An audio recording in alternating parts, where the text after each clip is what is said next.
Unfortunately, racism continues to be a massive societal problem in our time, and everyone has an opinion about it, including identity politics.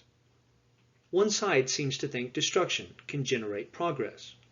The other side takes a dismissive posture toward racism, as though it's really just a problem of the past. For those dissatisfied with these two approaches, this raises the question, is there a biblical alternative? And how can the ancient biblical text inform our modern effort to eradicate racism from the world? The Old Testament forbade certain forms of mixing, but we do not begin our conversation by discussing mixtures of people groups as you might expect, but rather agricultural seeds. Some of the Hebrew Bible's restrictions on mixing may strike you as strange and surprising, but these strange commands, once understood, will actually inform our conversation on racism. To begin, Israelites were not allowed to mix seeds of different crops when planting in their fields. Why not? And they were also not allowed to wear a garment made of two different kinds of material. This surely strikes us as odd and foreign to our modern practice. The moratorium on mixing extends to the animal kingdom. One could not plow a field by yoking different kinds of animals. Why would plowing a field with an ox and a donkey be a violation of God's law?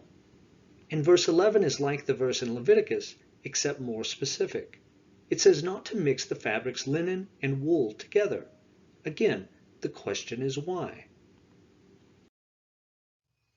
What we discover is these restrictions on mixing were not absolute, but rather they were intended to be violated whenever one moved closer to God. In the Bible, the closer you get to God, the more mixed things become. Forbidden mixtures become sacred mixtures. Consider the tzitzit, for example. Israelites wore tassels on their garments that were a mixture of linen and wool, the exact mixture that was forbidden in the verse we just considered. We know that tzitzits were made of linen and wool because archaeologists have discovered them in the Bar Kokhba caves, close to the time of Jesus. Tzitzits were the only time non-priestly Israelites were allowed to set aside the rule against mixing fabrics. Why? Because at the time Israelites were closer to God than any people on earth, and the mixing in their tzitzits symbolized their close relationship to the divine. Israelite priests worked closer to God than the common people, so their garments will contain one higher degree of the linen-wool mixture. The priests wore all linen except for a sash made of wool, one level up from the common tzitzit. Then we come to the high priest, the only one allowed to penetrate the deepest sanctum of God's dwelling place, the Holy of Holies. And as you should now expect, he was a veritable symbol of mixture. His white undergarment was linen, and the brightly colored vestment he wore on top was wool. He also wore 12 different combinations of stones on his breastplate, as well as gold in his crown. No other Israelite was permitted this level of mixture because none of them came so close to God. In the tabernacle where God abided was itself a picture of mixture, as layers upon layers of different material formed its covering. And notice the innermost layer is a combination of wool and linen, the exact material mixture forbidden for those not authorized to enter the presence of Yahweh. The inside of the tabernacle was a mixture of colors and materials. And do you remember the ban against mixing different kinds of animals in the field? This is because animal mixtures are reserved for sacred space, where God abides. The tabernacle was decorated with creatures called cherubim, described as hybrid creatures with eagle, oxen, and lion features. Whenever the visionary prophets, like John in Revelation or Isaiah and Ezekiel in the Old Testament, entered the presence of God's heavenly temple, they encountered these mixed creatures in vivid experiences that they record in their books.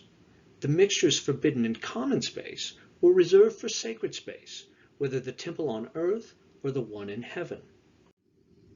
The book of Revelation knows that mixture is a sign of the divine presence, and it also has the high priestly vestments, the mixture of stones, and the hybrid cherubim. But it introduces other mixtures as well, such as the crystal sea mixed with fire.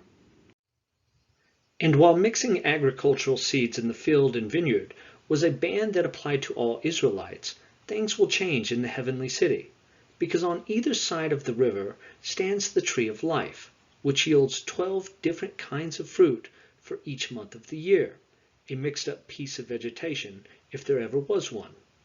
Revelation contains other mixtures, such as prayers mixed with incense and blood mixed with fire, etc.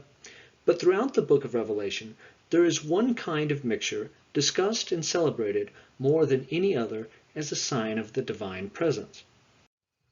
Behold, a great multitude that no one could number, from every nation, from all tribes and peoples and languages, standing before the throne and before the Lamb.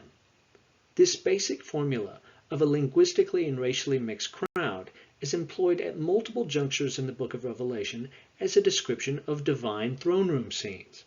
The sacred mixture of the divine presence is a theme that runs throughout the whole Bible, reaching its culmination in an internationally mixed crowd united in the adoration of their Creator. This is where the Bible story of sacred mixtures was headed all along, and this is how it makes its grandest expression. The story of sacred mixtures inevitably leads to the story of the Church and its God-given responsibility to pursue racial justice. The efforts of Christians in the fight for racial equality have been the most impactful and relevant in all of human history. Time would fail us, but briefly consider the figures of William Wilberforce, Martin Luther King Jr., and Billy Graham. Wilberforce is known for a transformative conversion that persuaded him God had given him the seemingly insurmountable task to engage in the struggle that eventuated in the illegalization of the slave trade throughout the whole of the British Empire, a success that he gladly credited to God's work in his life. Martin Luther King Jr. is remembered primarily as a social activist, but his identity cannot be understood apart from his striking devotion to the teachings of Jesus. With superhuman forgiveness, he said, quote, "We must love our white brothers, no matter what they do to us. We must make them know that we love them." Jesus still cries out in words that echo across the centuries, "Love your enemies, bless them that curse you, pray for them that despitefully use you." Or consider the evangelist Billy Graham, who refused to preach in apartheid South Africa unless they allowed blacks and whites to sit in the stadium together. In 1973, Graham made history when authorities conceded to his commands, facilitating the first large interracial meeting in South African history, a major milestone toward ending segregation in that country. And these three examples are truly surrounded by a crowd of other witnesses who took up Jesus' message about love and justice and wielded it against the darkness of their time and place. Right now, the world is trying to establish justice without worship. But for the followers of Jesus, these are twin pillars holding up a worldview in which our love for the racial other is rooted in the recognition of a common image and value imparted to each of us by a common creator.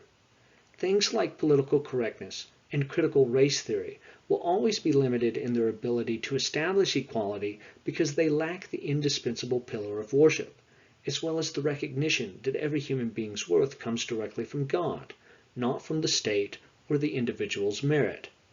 So with Wilberforce, King, and Graham, we affirm that Jesus Christ is still humanity's best hope for ridding the world of racism.